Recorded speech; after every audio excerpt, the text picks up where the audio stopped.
Hola queridos amigos, el día de hoy vamos a continuar con el capítulo 23 del libro El conflicto de los siglos. Espero que les pueda gustar este resumen de este libro que es bastante extenso. Esta es una de sus versiones, no la de lujo, no la más original, pero sí es la versión donde es fidedigna al original. Y me permite hacerle un subrayado porque al libro que tengo, que es de 1913, no lo rayaría de ninguna manera porque es una reliquia. Quizá en el último capítulo se los voy a volver a mostrar, porque en capítulos iniciales se los mostré que la hoja está muy vieja, entonces es ilustrado, es precioso. Dicho sea de paso, ese mismo libro, el que tengo yo de 1913, que es una versión preciosa con dibujos, la tiene el Ministerio del Cuarto Ángel de Víctor Saint Vincent. Por si quieren conseguir ese libro en especial, el ilustrado, lo pueden conseguir con él. Les paso el dato. Bueno, el capítulo 23, profecías cumplidas. Vamos a empezar desde ya a estudiar. Dice: y aunque los creyentes no podían explicar su chasco, se sentían seguros de que Dios los había dirigido en su experiencia pasada. Recordemos el gran chasco que pasaron las personas que esperaban la segunda venida de Cristo en 1844.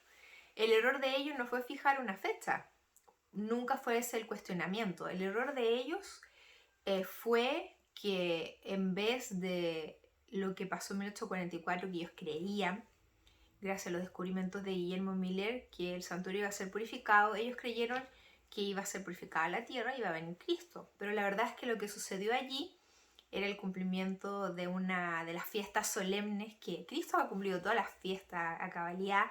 Cumplió la Pascua, los panes sin levadura, las primicias, Pentecostés, fiesta de las trompetas, y bueno, en 1844 empezó el día de la expiación, el cual concluye cuando Jesús dice en el cielo: consumado es, y ya termina la gracia. Y la séptima fiesta, que la vivimos en el cielo, la fiesta de las trompetas, anuncia la llegada del Maestro. Así que en cierto sentido la fiesta de las trompetas no es que acabe, sino que todavía podemos saber que esa fiesta de la trompeta la seguimos viviendo, ya que anunciamos la llegada de el esposo.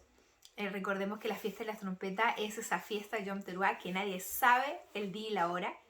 Y es muy interesante porque cuando Jesús lo dijo, Mateo 24, después en Mateo 25 habla de las 10 vírgenes, alusiva a un casamiento. Solo las que tenían el aceite pudieron en el fondo entrar a las bodas. Las que no tenían el aceite, que representa al Espíritu Santo, no pudieron entrar.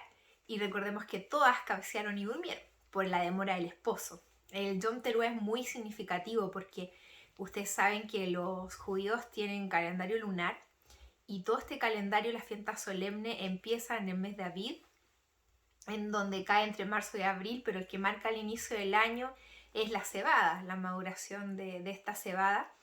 Y ellos entre septiembre y octubre, en la fiesta del Yom Teruah, no saben ese día y hora exacto porque no se ve la luna en su posición, ¿no? Menguante, creciendo, en todas esas posiciones que tiene la luna. La luna tiene todo un tipo de posiciones durante un ciclo de 28 días. Por eso ese es como el día escondido, que no se sabe precisamente el día y la hora. Y muy interesante que Jesús dijera eso. Dijo que ni él lo sabía, solo su padre. Está súper mal traducido el versículo porque la versión inglesa dice que el Padre solamente lo dará a conocer. Y es verdad, o sea, el Padre lo da a conocer el día y la hora, los 144.000, el momento exacto en que vendrá, pero sí podemos saber mes y año. Entonces es súper importante estudiar bien la Biblia y en la cultura que corresponde, que es como fue escrita la Biblia, y en todo lo correspondiente a la cultura judía. Pues bien, dicho sea de paso, para continuar con la séptima fiesta, que es la que nos falta, que es la fiesta de las cabañas o tabernáculos, que vamos a ir a vivir en el cielo, cuando Jesús nos venga a buscar el 2031, allá en la cena de bodas del Cordero, esa gran fiesta de tabernáculos.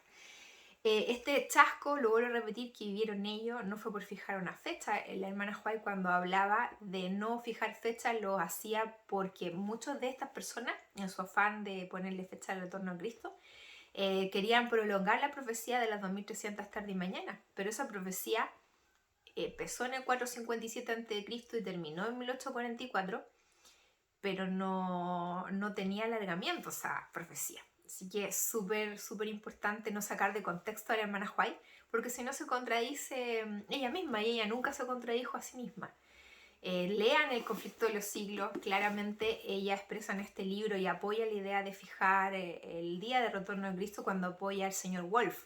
Así que dice incluso ella que los burladores son los que se oponen a fijar una fecha en este mismo libro. Entonces todas esas citas que andan dando vuelta por ahí, que lo ocupan el día y hora nadie sabe y se jactan de eso, en que se refiere a eso, la verdad es que el día y hora literal y solo lo dará a conocer el Padre en su momento.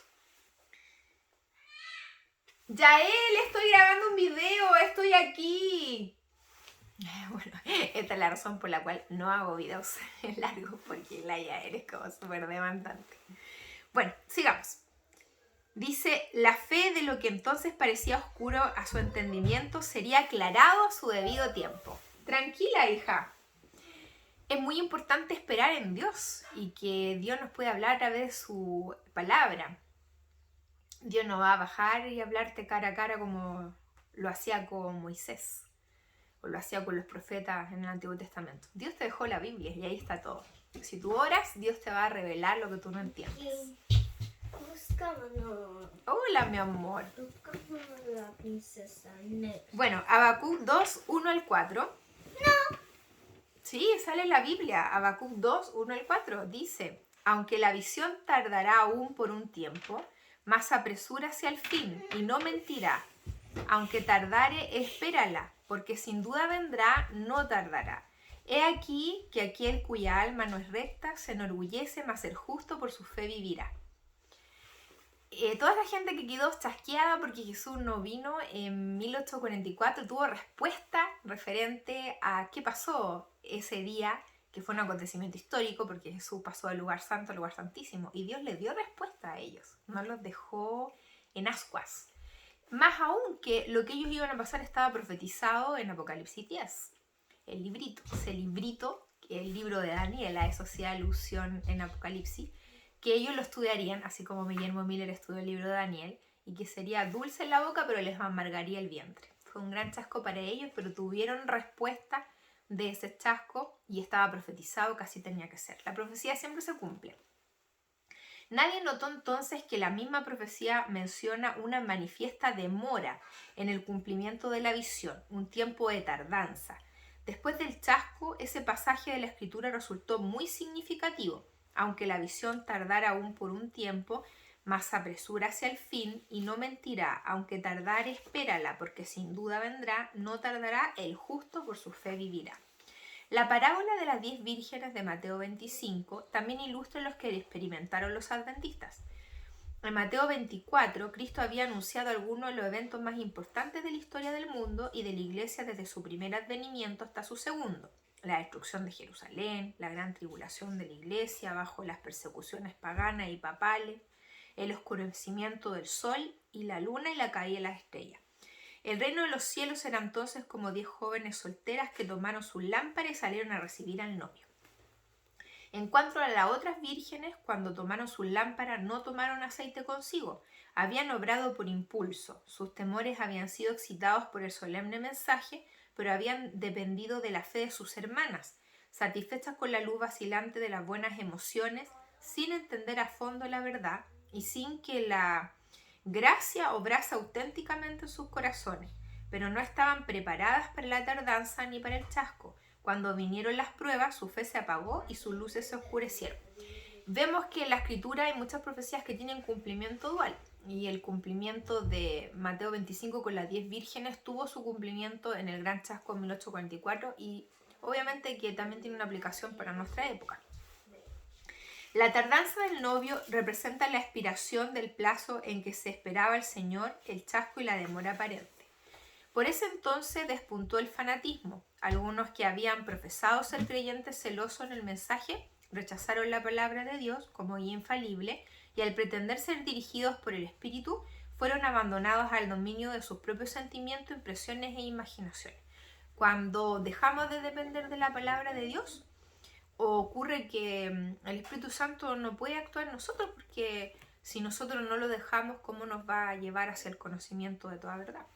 Satanás es el acusador de los hermanos y en su espíritu él que inspira a los hombres a acechar los errores y defectos del pueblo de Dios y a darles publicidad, en tanto que no menciona las buenas acciones de este mismo pueblo. En cada reavivamiento está listo para introducir a aquellos cuyos corazones no están santificados y cuyas mentes no están bien equilibradas. Cuando estos han aceptado algunos puntos de la verdad y han conseguido formar parte del número de los creyentes, él influye por conducto de ellos para introducir teorías que engañarán a los incautos. En toda la historia de la Iglesia, ninguna reforma ha sido llevada a cabo sin encontrar serios obstáculos. Así aconteció en los días de Pablo. Donde quiera que el apóstol fundase una iglesia, había algunos que profesaban aceptar la fe, pero introducían herejías que de haber sido recibidas habrían hecho desaparecer el amor a la verdad. Como ven, estas cosas siempre han pasado en todas las épocas. Miller decía, el espíritu que no nos hace vivir sobria, justa y piadosamente en este mundo no es el espíritu de Cristo. Si alguien se juzga a sí mismo por medio de la palabra de Dios y encuentra armonía perfecta en toda la palabra, entonces debe creer que posee la verdad. Esa es una ley muy importante consejo que se nos da aquí. Entre todos los grandes movimientos religiosos habidos desde los días de los apóstoles, ninguno resultó más libre de imperfecciones humanas y ardides de Satanás que el del otoño de 1844. Ahora mismo, después de transcurrido muchos años, todos los que tomaron parte en ese movimiento y han permanecido firmes sobre la plataforma de la verdad, sienten aún la santa influencia de esa bendita obra y dan testimonio de que ella era de Dios. Comprenda usted el significado de esto, porque si bien es cierto, estaba profetizado en Apocalipsis 10 que iba a ocurrir el gran chasco, Dios guió igual el proceso, aunque hubiese sido un problema de estudiar la Biblia, de que el suceso que ocurrió allí no era la venida de Cristo, sino del paso del lugar santo al lugar santísimo de Cristo en el santuario celestial. Qué increíble, porque a veces creemos que por tratarse de cosas de Dios tienen que ser totalmente perfectas, y la verdad es que estamos en este mundo que es imperfecto. Entonces hay que tener mucho cuidado con nuestro juicio humano, que a veces no es capaz de poder entender la gran profundidad de estos asuntos. Los campesinos abandonaban sus cosechas en los campos. Los mecánicos dejaban sus herramientas y con lágrimas y gozo salían a pregonar la advertencia. En la providencia de Dios, esa proclama se unió con el segundo mensaje angelical y dio poder a dicha obra. El mensaje "ahí viene el novio" no era tanto un asunto de argumentación. Si bien la prueba de la escritura era clara y terminante, iba acompañado de un poder impelente que sacudía el alma. Cada mañana sentían que su primer deber consistía en asegurarse la evidencia de ser aceptos ante Dios. Sus corazones estaban estrechamente unidos y oraban mucho unos con otros y unos por otros. A menudo se reunían en sitios apartados para ponerse en comunión con Dios y se oían voces de intercesión que desde los campos y las arboledas ascendían al cielo. La seguridad de que el Salvador les daba su aprobación era para ellos más necesaria que su alimento diario, y si alguna nube oscurecía su mente, no descansaban hasta que se hubiera desvanecido. Pero un chasco más les estaba reservado. El tiempo de espera pasó y su Salvador no apareció. Con confianza inquebrantable habían esperado su venida, y ahora sentían lo que María, cuando al ir al sepulcro del Salvador y encontrarlo vacío, exclamó con llanto: «Se han llevado a mi Señor y no sé dónde le han puesto». Un gran número de los que había profesado creer en la pronta venida del Señor renunció a su fe. Los burladores atrajeron a sus filas a los débiles y cobardes, y todos estos convinieron en declarar que ya no podía haber más temores ni expectativas. Un mundo ridiculizador constituía una dura prueba para su fe y paciencia. No es diferente al día de hoy. Hoy en día hay mucha gente que ridiculiza, que pone comentarios en los videos de YouTube y que es un obstáculo para el avance de la obra. Ellos tendrán que dar cuenta a Satanás mismo y a Dios mismo, a Satanás que es su jefe y a Dios que lo juzgará por sus malas obras, ¿no?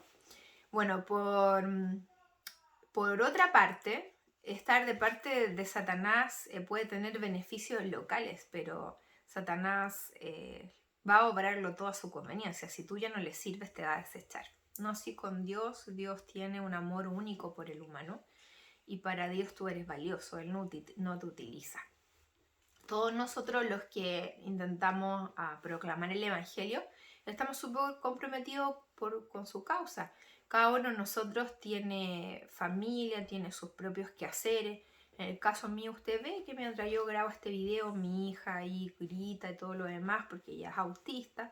Entonces, pese a todo eso, no me detiene. Ella tiene toda mi atención, yo la cuido, todo lo demás, pero si yo estoy haciendo este video porque considero que la información que hay acá es muy relevante para la vida eterna y para prepararnos el tiempo que estamos viviendo. Con todo este contratiempo no fue tan grande como el que experimentaran los discípulos en ocasión del primer advenimiento de Cristo. Cuando Jesús entró triunfalmente en Jerusalén, sus seguidores creían que estaban a punto de subir al trono de David y libertar a Israel de sus opresores. Las profecías debían cumplirse. Los discípulos estaban realizando el propósito de Dios. Sin embargo, les estaba reservado un amargo chasco. No fue hasta que su Salvador hubo salido triunfante del sepulcro que pudieron percibir que todo había sido predicho por la profecía y que era necesario que el Mesías padeciera y resucitara. 500 años antes el Señor había declarado por boca del profeta Zacarías: «Regocíjate en gran manera, oh hija de Sión. Rompen aclamaciones, oh hija de Jerusalén. He aquí que viene a ti tu rey, justo y victorioso, humilde y cabalgando sobre un asno, es decir, sobre un pollino, hijo de asna». Qué diferente sería si hoy en día estudiásemos más profecía. Todos estos discípulos quedaron chasqueados y muy tristes porque no conocían profecías, porque no las estudiaban. Porque era muy claro en Zacarías lo que decía de Cristo, en Isaías lo que decía de Cristo. O sea, basta con que ellos leyeran Isaías 53 y se hubieran dado cuenta de todo lo que iba a padecer su maestro. Pero no estudiaban profecía y por eso fueron chasqueados. Nosotros hoy en día no somos tan diferentes como ellos. ¿Quiénes de ustedes ha estudiado, por ejemplo, la profecía de Malaquías 4? Versículos 5, 6. ¿Se dieron cuenta que hay una profecía sobre la venida del tercer Elías en el tiempo del fin? ¿La han estudiado? ¿Saben acerca de quién es el tercer Elías? Porque es una persona. ¿Saben ustedes que en Isaías 60 dice que ese tercer Elías vendría de Tarsis y Tarsis de España? ¿Han estudiado el tema? Bueno, es por eso que es muy importante estudiar profecía. Los mensajes del primer ángel y del segundo fueron dados en su debido tiempo y cumplieron la obra que Dios había propuesto cumplir por medio de ellos. Los frutos del movimiento adventista, el espíritu de humildad y el examen del corazón, el renunciamiento al mundo y la reforma de la vida que había acompañado la obra, atestiguaban que era de Dios. Los más débiles de su oponente no habían tenido éxito en echar por tierra su sistema de interpretación profética. En la epístola de los Hebreos hay palabras de aliento y advertencia para los que aguardaban y fueron probados en esa crisis. No perdáis pues vuestra confianza, que tiene grande galardón, porque os es necesaria la paciencia, para que habiendo hecho la voluntad de Dios obtengáis la promesa, porque aún un poquito y el que ha de venir vendrá, y no tardará, mas el justo vivirá por fe. Y si retrocediere, no agradará mi alma. Pero nosotros no somos de los que retroceden para perdición, sino de los que tienen fe para preservación del alma.